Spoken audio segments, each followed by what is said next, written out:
आओ फरमाते उस वक्त कैफियत बनी हुई है ऐसे सरे नबी करीम सल्लल्लाहु अलैहि वसल्लम दा अबू बकर वेंदे ने पे ते हालात बने ने कल मेरा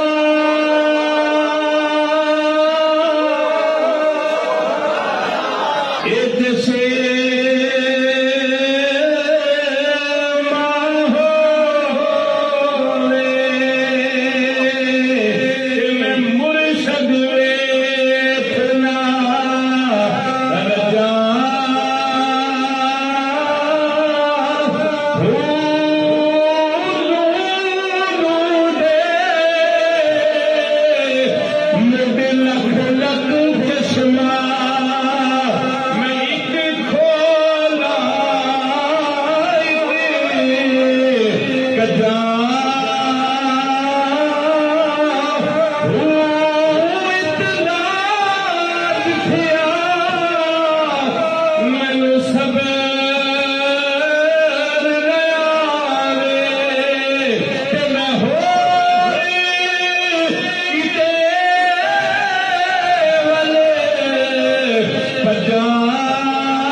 जेड़े जो मुर्शद वाले